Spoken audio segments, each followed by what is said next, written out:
chairing a meeting with top business and industry leaders, bankers and economists to discuss global economic scenario. The meeting is being held amid turbulence in global markets caused by a slowing Chinese economy and concerns as the US prepares to raise interest rates. Business leaders, bankers and economists are participating in the meeting will deliberate on the recent developments in the global economy and the opportunities they present for India. The agenda for the consultative meeting is recent global events, opportunities for India, but it is expected that other issues concerning the Indian industry may also come up for discussion.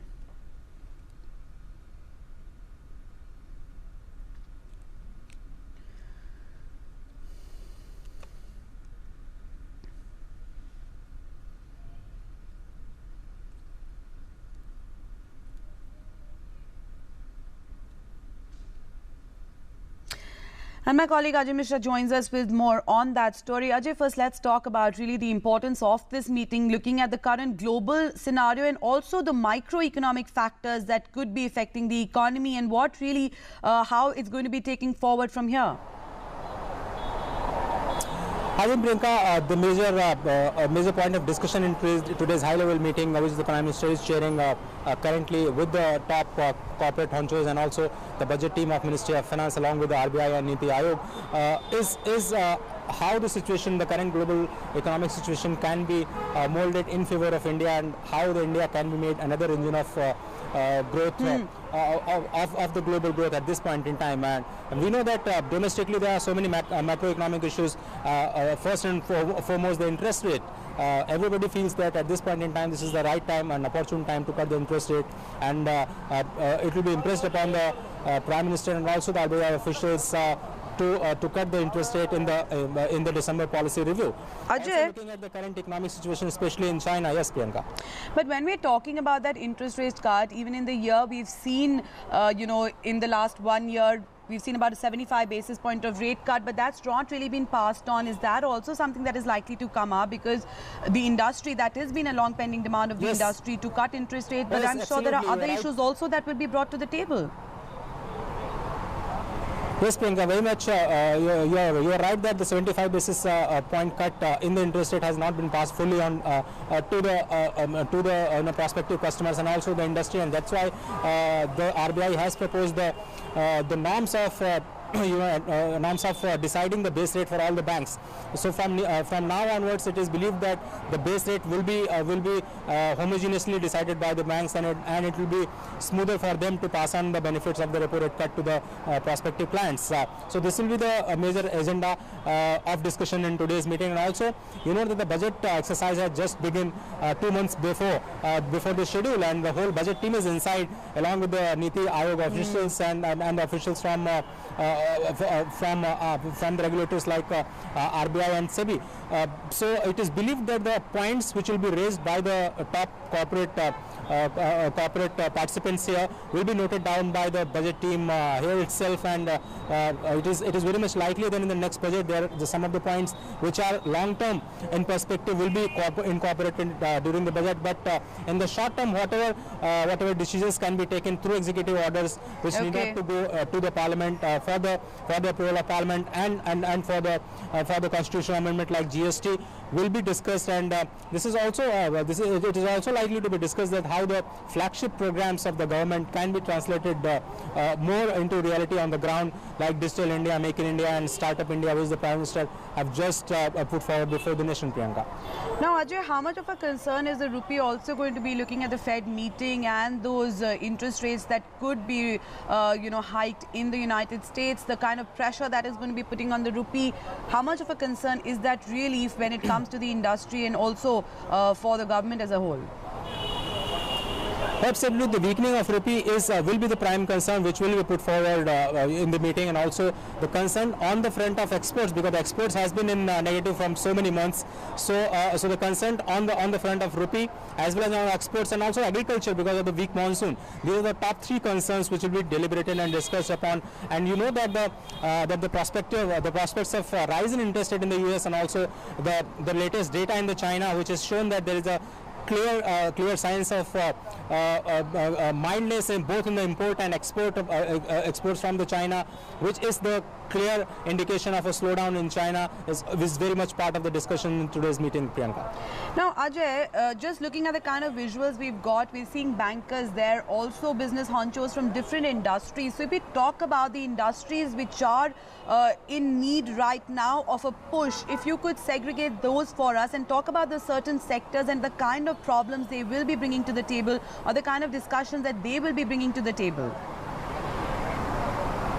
I think manufacturing will be one big point which will be discussed, and Make in India along with the Startup India campaign, which has been given to the DIPP, which is the core agency responsible for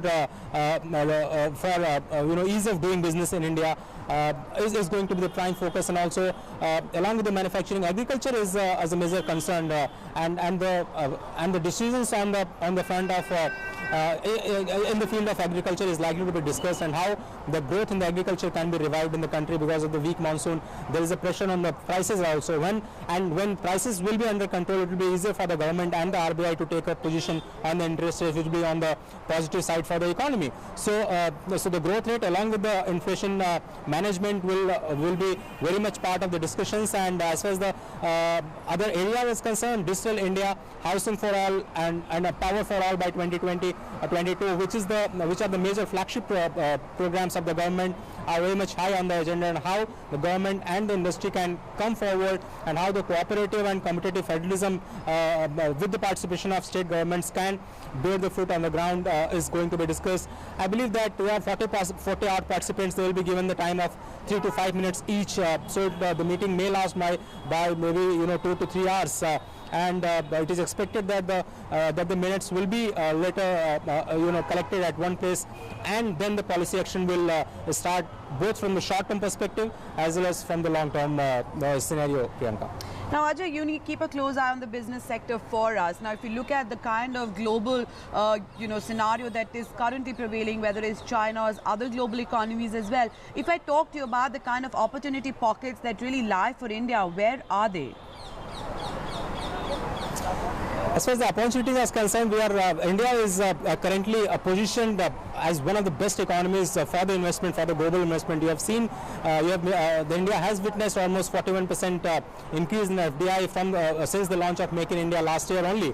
So India is focusing right now is not the hot money in terms of FII investment, but the FDI investment, which are the long-term in nature, which are going to stay in the economy for some time.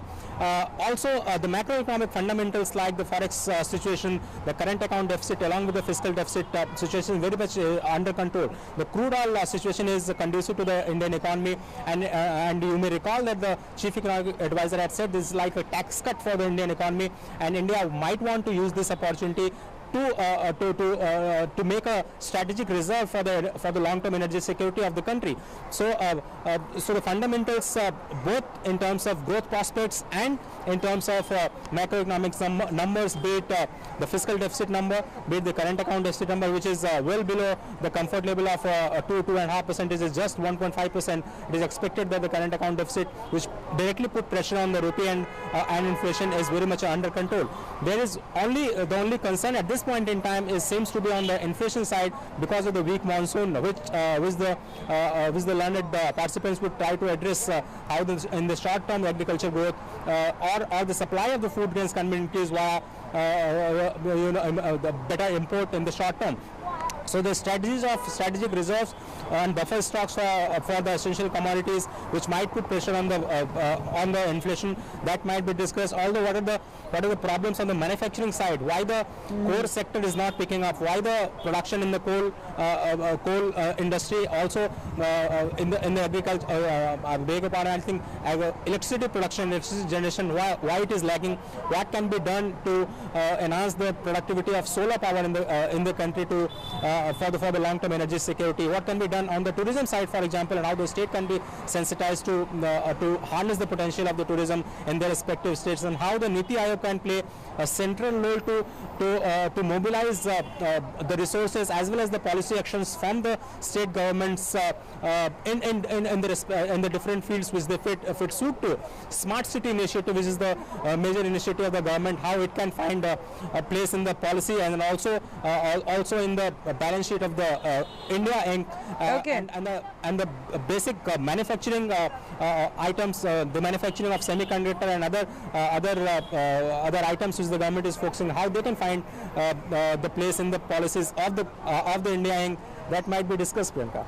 Now, Ajay, we've all talked about the kind of role that the industry or the kind of problems that the industry have, various sectors have, but what about when it comes to creating jobs, when it comes to boosting the investment cycle? How is that going to be put forward also? And the industry is going to be told to participate in this whole growth trajectory of India and also to create more employment for the youth particularly. I think if I understood your question correctly, you're asking about how to promote employment, especially for the youth.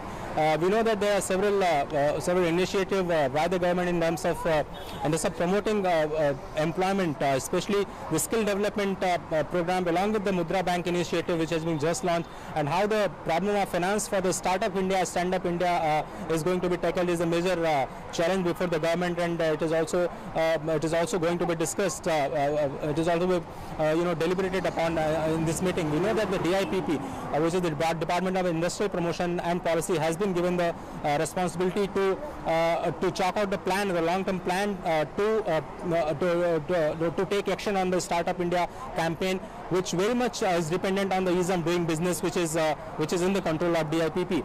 Along with that, the skill development programs by the new Ministry of Skill Development, which is being headed by Rajiv Pratap Rudy, is very much in focus, and how the skill development, along with the conducive environment for availability of finance, can be made available to the startup, and also on the taxation front and policy front.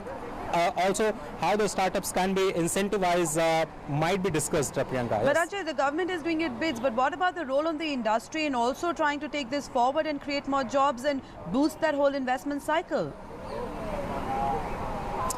I think the industry captains are going to speak a lot on the problems that they are facing, maybe on the front of infrastructure, maybe on the front of interest rates, and might be the global economic situation, because most of the industries are export oriented, and they are exported in the other countries from where the demand is not picking up.